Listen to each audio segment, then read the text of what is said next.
In the name of Almighty God, I'm Mahsa Sankoshi, and today I want to talk about computing particle mass and temperature. You can solve additional equations for the particle mass and temperature along each particle trajectory when solving for temperature. Built-in features for radiative and convective heating and cooling become available. You can also add user-defined heat sources and sinks if the particles are heated or cooled due to radiative or convective heat exchange with their surroundings. Then optionally, you can compute the dissipated particle heat as a volumetric source or sink term. For example, if hot particles are cooled by being submerged in cold water, you can add the dissipated particle heat node to compute the corresponding heat source term in the fluid, potentially enabling two-way coupled simulation of particle tracing in a non-isothermal flow.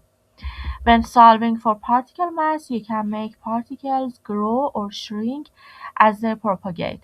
When releasing particles, you can enter the initial particle mass directly or sample it from a distribution such as a log normal distribution with a specified Sauter mean diameter.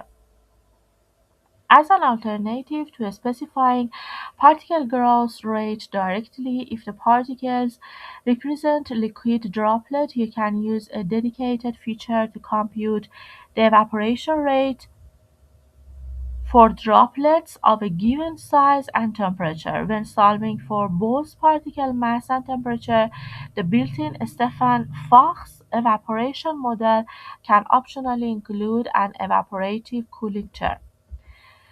The chapter of nozzles and sprays. The particle tracing for fluid flow interface is not just limited to solid particles in liquids or gases, but can also be used to model sprays of liquid droplets. A dedicated nozzle feature is available to release a spray of droplets from points in geometry. In addition, the droplet break up feature can be used to split the model particles into smaller particles over time. Typically, the breakup occurs due to instability on the droplet surface created by external drag forces or due to sudden acceleration of droplet. The droplet spray in fluid flow interface found under the fluid flow branch in the model design is a special case of the particle tracing for fluid flow interface that uses default settings and features that are frequently used to model sprays of liquid droplets. This includes options to specify particle viscosity and surface tension as well as instance of droplet breakup feature.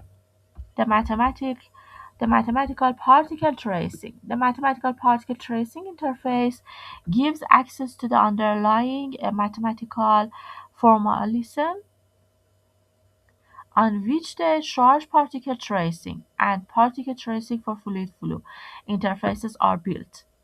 The mathematical particle tracing interface also allows for specification of particle motion in terms of either a Lagrangian or Hamiltonian.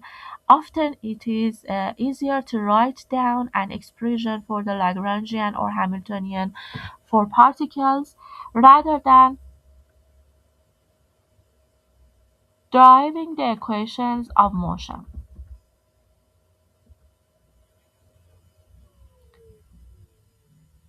The Hamiltonian formulation solves for both the particle position and the particle momentum, so the number of degree of freedom is doubled when the Hamiltonian formulation is activated, but the equations become first order instead of second order. So here in these figures, you see the solution to the gravitational three-body problem in which the gravitational attraction is modeled as a user-defined particle-particle interaction force. Shown above is the stable figure 8 configuration. And for this figure shows a user-defined Hamiltonian. It can be used to model omnidirectional optical cloaking of an object by a rationally invariant anisotropic medium. The arrow indicates that the optic axis point in the radial direction. So, the chapter of moving domains. Particularly moving domains can be tracked by adding a moving mesh interface. This solves for the particle motion in the laboratory inertial reference frame. Alternatively, the particle motion in moving domains can sometimes be solved in the non-inertial reference frame, for example, in purely rotating and axially symmetric domains. In such situations, the effect of the rotation of the domain on the particle dynamic can be included through the introduction of fictitious virtual forces, such as centrifugal Coriolis and the Euler force. When applicable, the latter uh, approach can yield significant speed up in the computation as this avoids the need to compute the mesh displacements. And the chapter of boundary conditions. The following options are available for the boundary conditions for particles when they make contact with a wall: bounce, freeze, stick, disappear, pass through, diffuse scattering, isotropic scattering, mixed diffuse, and specular reflection. A general reflection. Some of the available options are illustrated in the figure below. Demonstration of the bounce, freeze, diffuse, scattering, and disappear wall conditions. As you see in the left picture, there is a bounce of the blue array to the bottom and the bounce to the top, and then on the top there is a freeze of the particle, while in the right section there is a diffuse scattering from the bottom to the rest of the walls, and then it disappears. It means that maybe passing through or some other sort of stick or other options. The freeze, stick, and disappear options all stop a particle when it hits a boundary. The stick options allows the particle to move if the boundary moves. As the moving mesh interface, the freeze option freezes the particle in place when it interacts with the boundary. Even if the boundary moves, the disappear option completely removes particles from the stimulation when they hit a surface. The next is the bounce option specularly reflects from the wall such that the particle kinetic energy is conserved. The diffuse scattering option bounces particles off a wall according to the Cousin law, sometimes called Knutson's Cousin law or Lambertian reflection, depending on the application area. The probability of particle bouncing off the surface in a given direction within a differential solid angle d omega is given by cosine theta d omega, when theta is the angle between the direction of the reflected particle and the wall normal. The kinetic energy of the particle is conserved. The isotropic scattering option bounces particle off a wall in a random direction. In a contrast with the diffuse scattering option, the particles has an equal probability of being reflected in any direction. The kinetic energy of the particle is conserved. The mixed diffuse and specular reflection condition is a combination of the bounce and diffuse scattering conditions, each with a given probability. The pass-through option allows particles to cross boundaries unimpeded. By combining these with other wall conditions, it is possible to filter particles based on their properties or with a given probability. The general reflection option allows an arbitrary post-collision velocity to be specified. This can either be done in Cartesian coordinates or in the tangent normal coordinate system. The velocity components can be functions of the incident particle velocity, energy, or any other quantity. The chapter of conditional particle-wall interactions, the above boundary conditions for particle-wall interaction can all be conditional, either assigned a probability or contingent on a logical expression being satisfied. And here these figures shows that a conditional pass-through wall condition can be used to filter bulk particles based on properties such as particle mass or diameter. Here, the interior boundary acts as a screen that blocks large particles marked mostly in shades of red and orange, but allows smaller particles to pass through unimpeded. The chapter of releasing secondary particles can be introduced into the modeling domain when a primary particle strikes the wall. Any number of secondary particles can be emitted during a single wall collision. The particles can be assigned initial velocity based on an expression or sampled from a Lambertian or isotropic distribution. The degrees of freedom for secondary particles are allocated when the study begins, not when the secondary particles are emitted. Therefore, enabling the release of the secondary particles increases the number of degree of freedom in the solution time all time steps.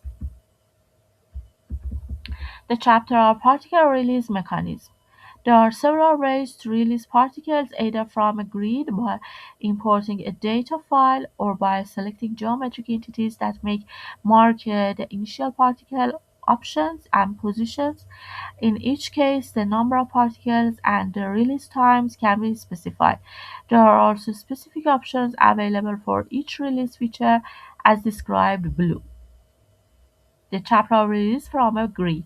Particles can be released from a grid that can either be regular or graded. In addition to the initial coordinates of the particles, the initial velocity and times to release the particles can be specified. There are also predefined initial velocity distributions available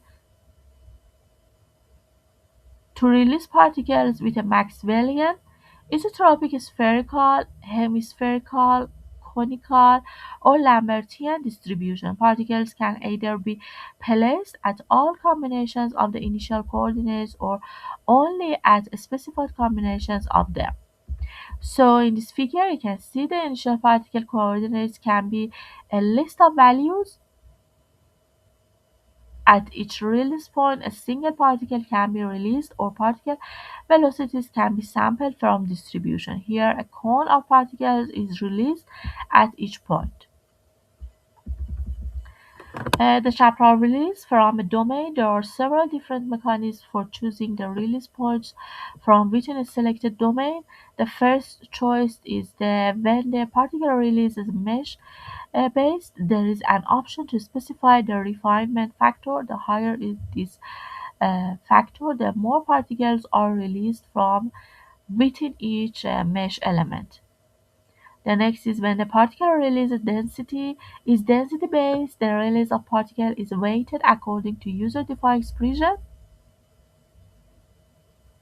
This expression for number density can be an analytic expression, a random function, or even a field variable computed by a previous study.